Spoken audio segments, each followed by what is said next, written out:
It's a fine foggy night tonight, and I doubt if anyone has ever told you of the marvelous fogs we have in Aberdeen. Eugene. Bakersfield. Los Angeles. San Francisco. He wasn't giving me my props in Oaktown. Portland. Los Angeles.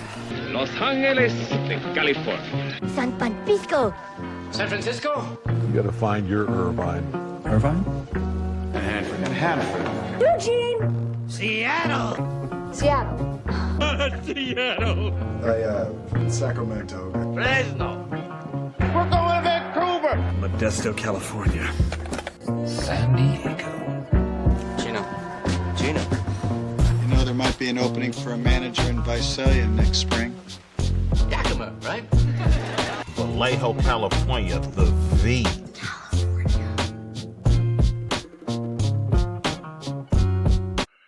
Hello, welcome to the West Coast Sojourn podcast. My name is Lev Anderson, joined as always by Donnell. that guy.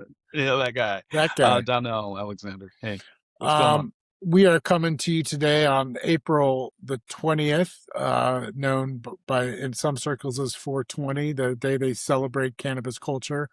420, what? So did that? There was always rumors about like where did the 420 come from, the slang or whatever. Yeah. And I don't know if you know. Well, one, like, I remember back in the day, people were like, oh, it's like, when the Jamaicans got off work at 420. And that's what Never heard that one. Yeah. And I was like, I don't know about that. But then I heard it was, it became code for these kids in Marin, high school students in Marin in the 70s or something like that. I had heard it was San Jose. Oh, San Jose. I mean, maybe I'm wrong because I have been wrong, but I'm not sure which one I like better. Maybe San Jose is more working class. Yeah, sounds like it. Anyways, on today's episode, we're joined by Chef Maverick, returning champion, joining us from her new home in Vegas. Last time we talked to her last year in Atlanta. So she's kind of moved. She's got some news, and things are looking up for her with the Vegas convention / party culture. Yeah, she made the mistake of moving to Atlanta for reasons that are actually very culturally interesting. It did not work out to be a cannabis chef in Georgia. So you want to stay tuned for that. Mm-hmm. What are you drinking there, Lev? Speaking of edibles. I am trying this tart lemonade. I normally don't like these things, but I'm trying it out. Somebody gave me a bottle, and so I put it in with some sparkling water. And how many milligrams of our beloved THC are in that bottle? Well, it's 100 in this. What? Yeah. And you didn't drink 100, did you? Oh, hell no. Oh, no. I know people who do. I tried to do 10, but I was just, eyeballing it. Before I moved from LA, my thing was 40 milligrams at the gym, and I would be so high, but I'd be so at one with my body, but 40 is about as high as I'm going. There are people who do 100 and walk away without anything. Yeah. I mean, some build up that tolerance. Oh my God. Well, I was going to mention someone's cannabis habits, but I probably shouldn't do that. We were going to talk basketball, right? Well, it's the NBA playoffs, right? We always love talking about basketball on this podcast. Mm-hmm. You're really excited about Luke Kennard, your new basketball crush. No, I just thought, here's the deal. I don't want to seem like I'm on every white boy Lakers jock,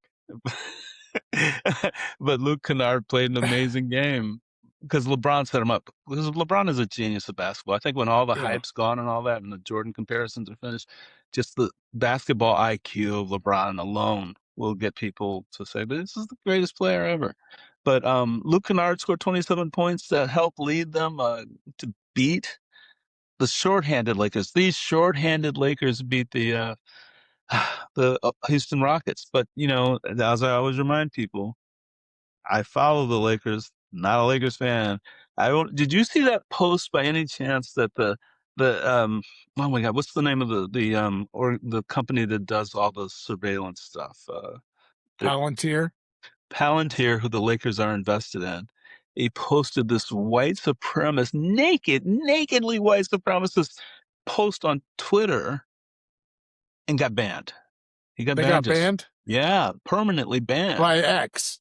Yes, by By that fucking Elon white X. By Yes. Elon Yeah. Musk.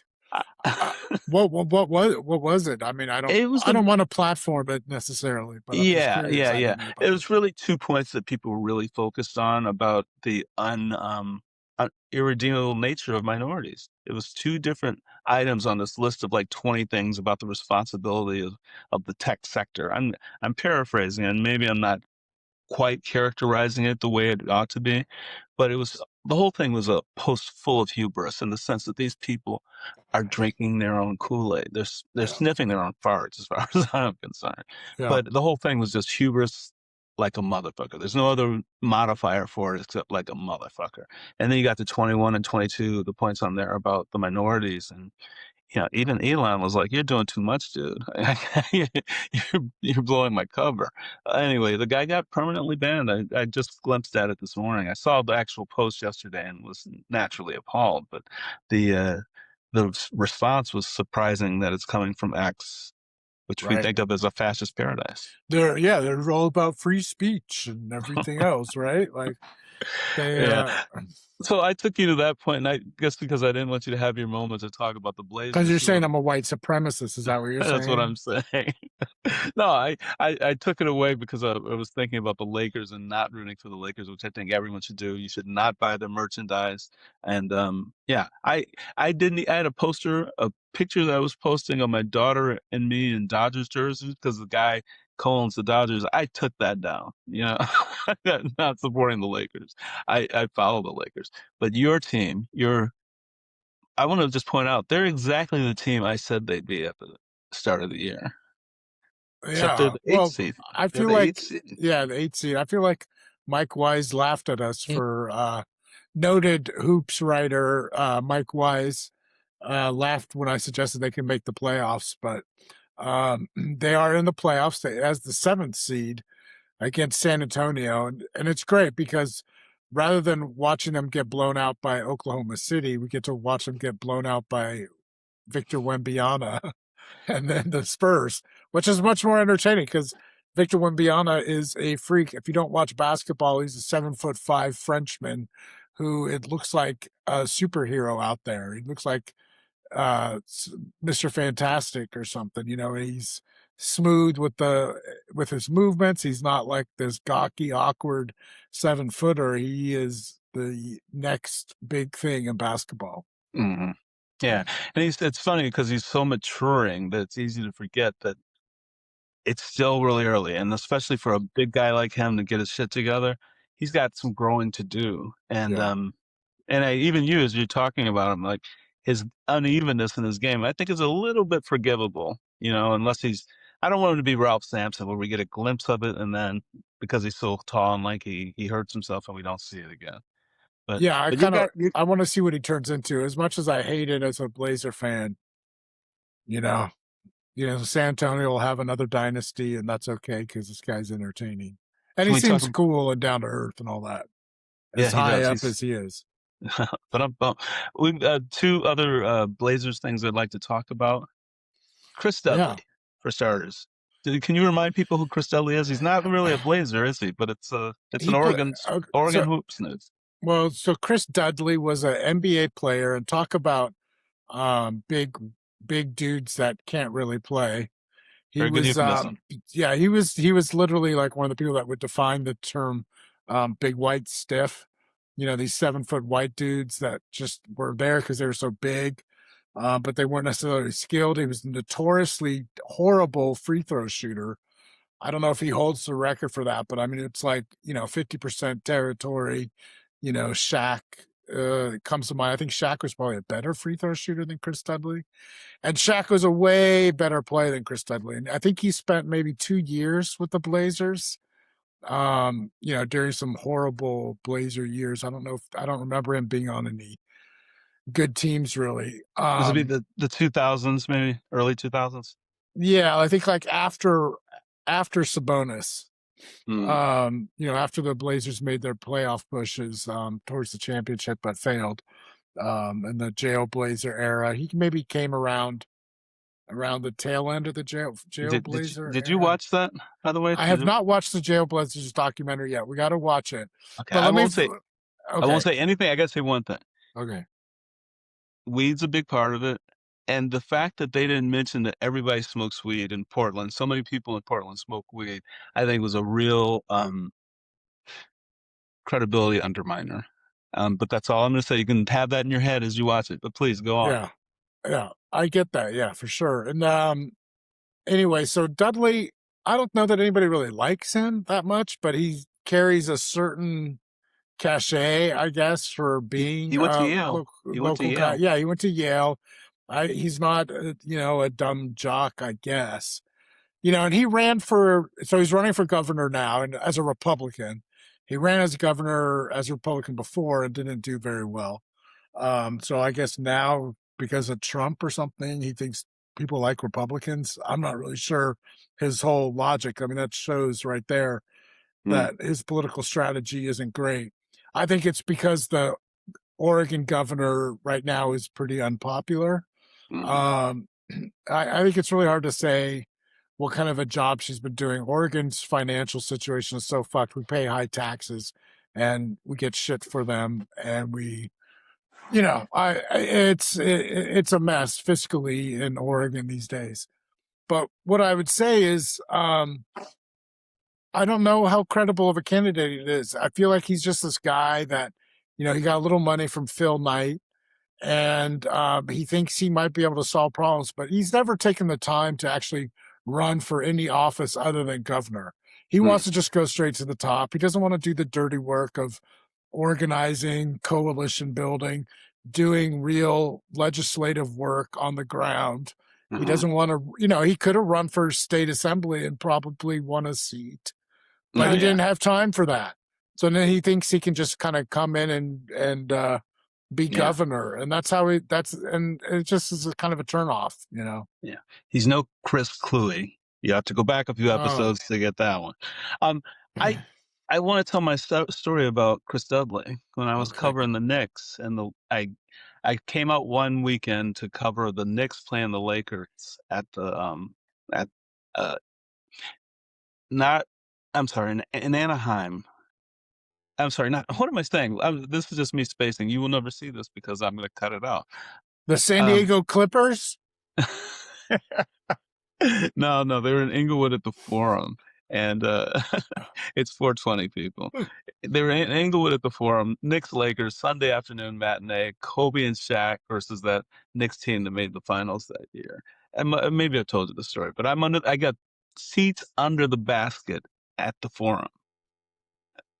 In your historical checklist, spitting distance from Jack. Yeah, right. Well, no, actually, I was under the basket. I was under the Lakers basket when this play happened, and maybe you remember because it was a highlight. And you had Shaq dunking on Dudley, and he dunked so forcefully, he did such a chin up on the rim.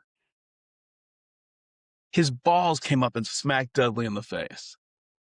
And it looked like, you freeze frame, it's Felicia, And then when they come down to the ground, Dudley pushes him Shaq off. shoves him as if to say no homo.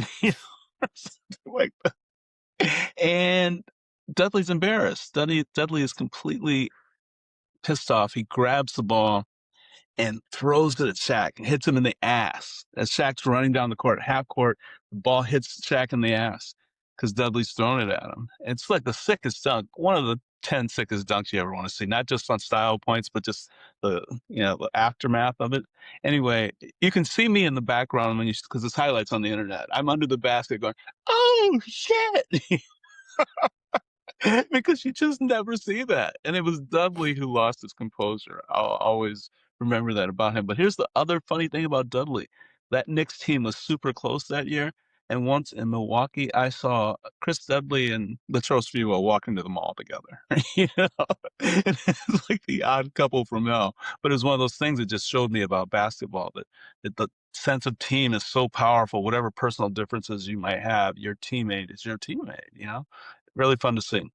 Should we get back to Chef Maverick? Have we actually introduced Chef Maverick or said anything about her? No. Yeah, I didn't think so. I think we might need to do this again, man. No, we just did it. We okay, let's just start all over. Let's just trash all of that because Okay, I'm gonna try. no, that was all great. That was all great. I'm joking. I thought that was a good intro. I think I said something about Chef Maverick in the beginning. Okay, good. Well, But we can get back to her. Okay, then let's come back. Hey, so do you want to get back to Chef Maverick? Anything you want to say before we talk to her? Always a great conversation with Chef Maverick. I can't wait to eat all the food that she makes, infused or not infused, because it all looks good. I was looking at her website. I definitely want to get some of that pesto. But we go through a lot of pesto in our family. I did not know that. But yeah, she's we interviewed her before from Atlanta, and now she is in Vegas.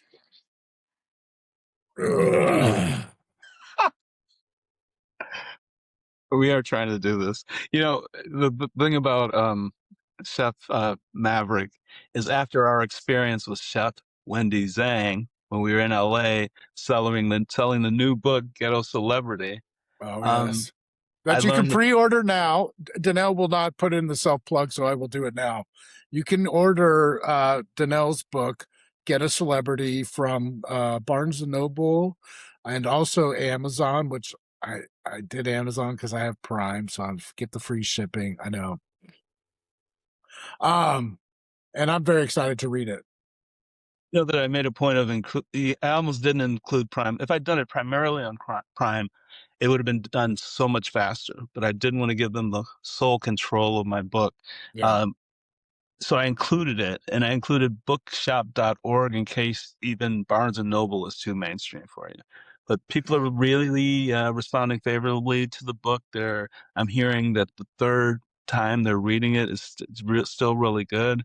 And we have an episode coming up next week, I think, where we'll be able to just talk to some of the people who've read it, enjoyed it, and have funny observations about it. I've been talking on social media with people about their interaction with the book and how they like it, and that's been really rewarding. I'm gonna do some more of that. But yeah, thanks for the big push, Lev. Buy it. and let's say bye and say hey to Chef Maverick. Okay? Yes. All right. I know. It's 10:30 in the morning. I still haven't quite woken up. I didn't sleep too well, and I'm catching up. There's Chef. There it is. It's happening. Hi, Lev. Lev and Mav. Hi, Mav. Hey, guys. What how you doing this morning? We were I'm good. Lev's tired. I'm tired. Same. I don't know why. I worked record store day at a local record shop, and I had to get there at 6 a.m. to brew coffee and hand it out to the customers waiting in line, and I just have not recovered. Yo, I understand. Welcome to the West Coast Sojourn podcast. I'm here with Lev Anderson and our guest. Who's our guest today? Lev, tell us. We are joined again by the lovely Chef Maverick. Yo. World-renowned cannabis chef and regular food chef as well. But we're happy to have her on 4/20, April 20th. Mav, thanks for joining us. Thanks for having me, guys. Thank you so much. Glad to be back. I was going to say that you're here on a perfect day. Do you celebrate 4/20? Does it end up being like business for you? It's always business usually. It's like Christmas for me, like usually for chefs, like during the holidays you're really busy. 4/20 I'm usually really busy, so definitely. No, it wasn't always that way for you. There was a time when you celebrated, right, without like that sort of business part of it. Do you remember those days? I don't remember it. No, it's been so long. I've been in this business for 8 years now, so it's like, I can't remember back that far, honestly. It's been so long. There's this thing I wanted to talk about, just because when he called you a great chef. You're also becoming a great knower of America. Because when I knew you, we go back to the LA days when you were downtown, right? Yeah, I was downtown. And then you went to Atlanta. Mm-hmm. I started to get to know you, what you were doing down there from your last appearance on the podcast. And now you're in Vegas. And I want you to catch us up on how you got from point A to point C.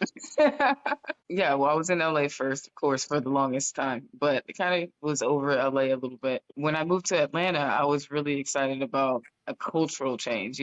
In Atlanta, there's a lot of Black people, right? So that was like I really was wanting that cultural experience and being around more. Like I had friends and things like that out there. So I figured I could try and see what's up. So especially since I went to high school out there, I went a few years. But when I got out there, I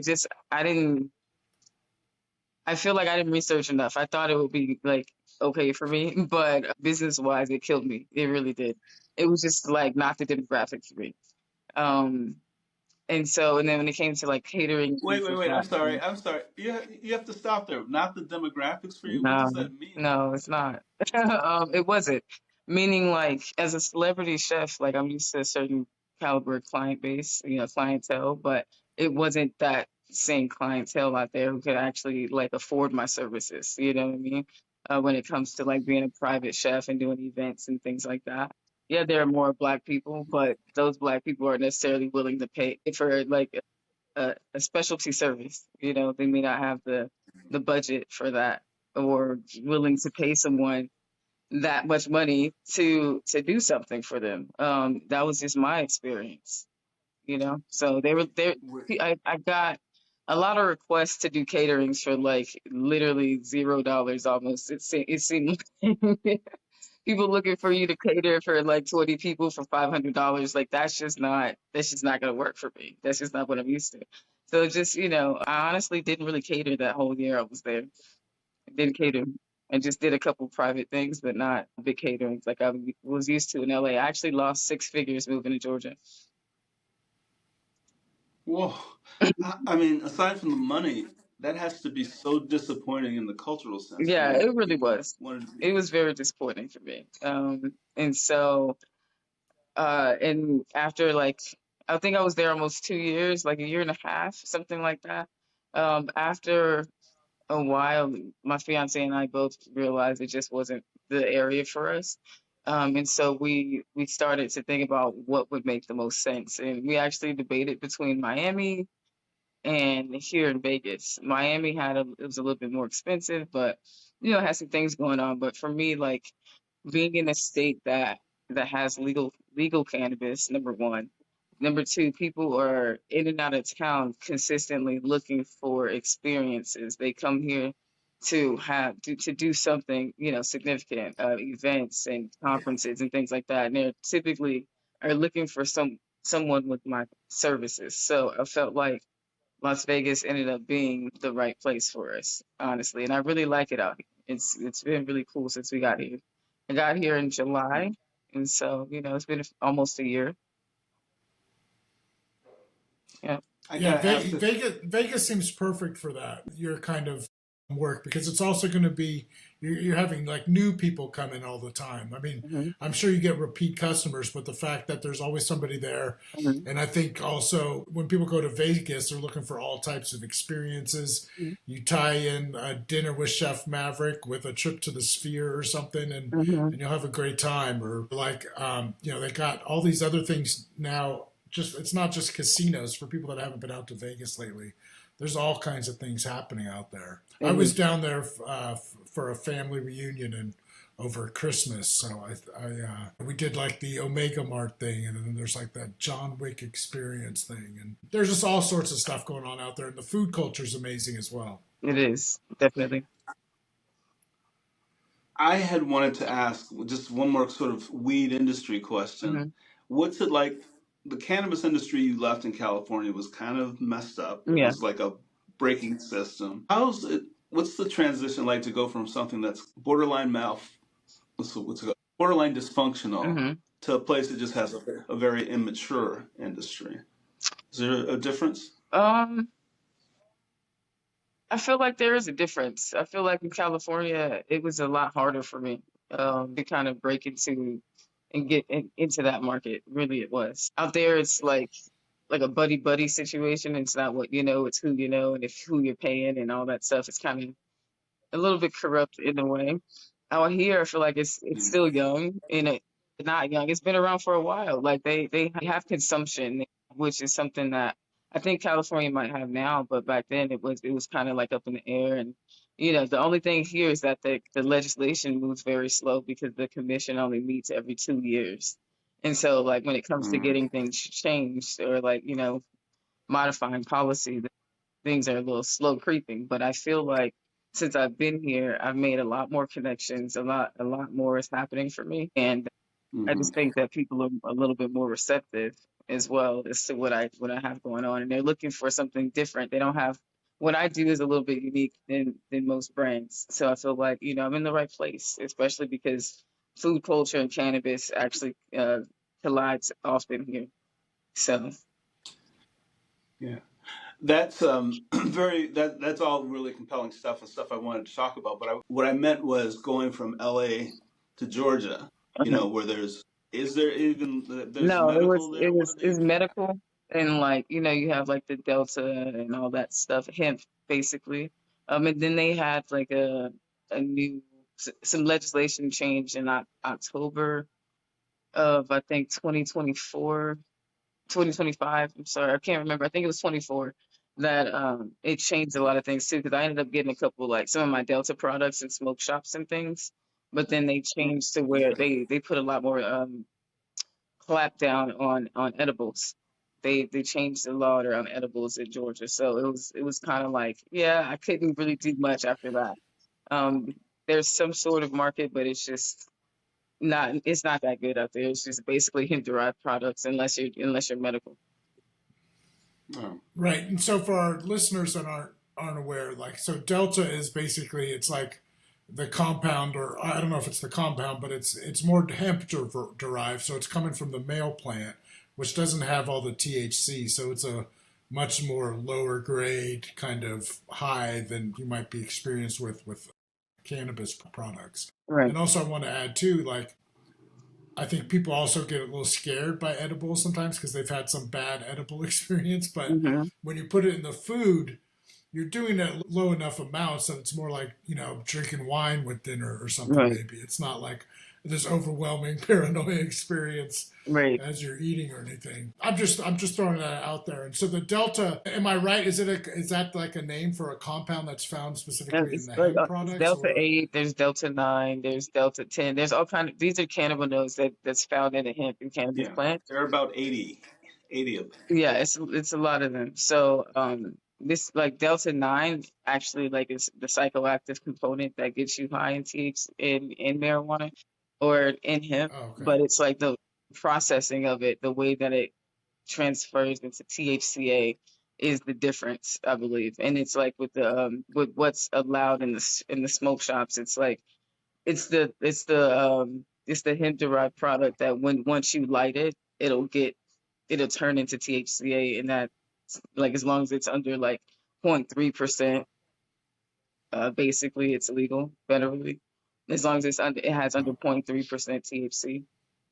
So and that's just it's kind of a weird process, but Right. Yeah. I want to ask you about the cities. Just one more thing there. If you could take the industry out of the equation and you were just talking about the places you enjoyed, and because you're not from LA either, you're from back east, right? no, I'm Down from south. well, I was born in Little Rock, but I was raised in LA. So I moved to Okay. LA when I was like 3. So LA is home for me. Okay. Okay. So what's the preferable city? I know you're in Vegas now, but did you enjoy Atlanta? No, no, not as much as I thought. I really didn't. I really didn't. For a couple different reasons, but for me, Please. like when I was younger, it was cool. Like I felt like I loved it when I was in high school. Outside of when you're under 18, there's not really a lot to do in Georgia, or Atlanta. But um, the food back then was really good. But now I have a whole bunch of allergies and I can't eat everything, and so there aren't a lot Mhm. of options for me. And so that's a huge part of my life. Like every day is like food and like work, right? It's it was hard to like basically find things to eat out there. It was a couple restaurants that I could eat, but not a lot. So I have allergies to gluten, soy, and dairy. and I don't eat meats, so it's very hard to find food for me. Even if it's a vegan restaurant, most vegan restaurants are heavily soy and gluten based, so I can't, eat a lot of things. And so that was a little bit disappointing in Atlanta for sure. I couldn't eat a lot. Did you have